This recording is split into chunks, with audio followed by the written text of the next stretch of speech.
सुरु गरेकै साथी हो, तपाईँहरूले खानुभयो होला। यहाँ चाहिँ डल्ले खोर्सानी र धुलो खोर्सानी नुन, यहाँ चाहिँ बस्तीको काँक्रा, यहाँ चाहिँ माछाको झोल, माछा और फ्राई माछा यहाँ छ। अन्त अरू देखाउनु पर्दा यहाँ चाहिँ दही तिमीहरू अब चाहिँ खानी हो साथी हो। भोक लाग्यो किनभने बेलुका पनि मैले खाना खाइनँ। कि खाएँ हो बेलुका खाना खाइनँ नि, खाएँ होला अलिकति।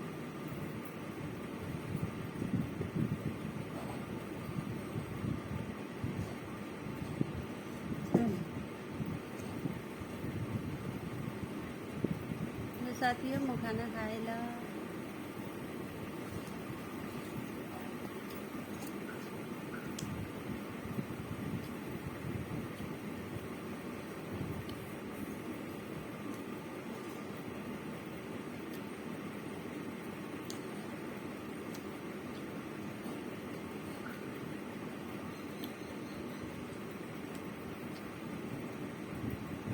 हिजो चाहिँ सालुगडामा साथी हो 50 रुपियाँ 60 रुपियाँ 100 रुपियाँ केजी माछा थिए।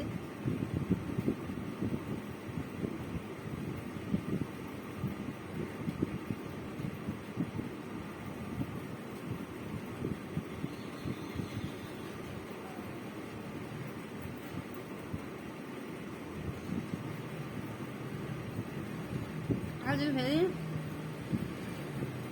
सालुगडामा यहाँ दोकानतिर गएर माछा किन्यो भने पङ्कास माछा होस् रुई माछा होस् जुनै माछा पनि 280 220 देखि कम्ती चाहिँ छैन आज चाहिँ। अब यो बजारतिर गयो भने तर हाटमा हेर्नु त रुई माछा यहाँनिर 220 छ केजीको, पङ्कास माछा पनि 220 छ। अनि घटाउँदा ओर्दा बिन्ना घटायो भने 10 रुपियाँ मात्रै घटाउँछ 210। अब सालुगडामा हेर्नु त है 60 रुपियाँ केजी अनि 100 रुपियाँ केजी पङ्कास माछा रुई माछाहरू सबै 100 रुपियाँ केजीको। यति साह्रो नाफा खान्छ हौ बापुरे। अहिले चाहिँ किन सस्तो हो नि साथी हो।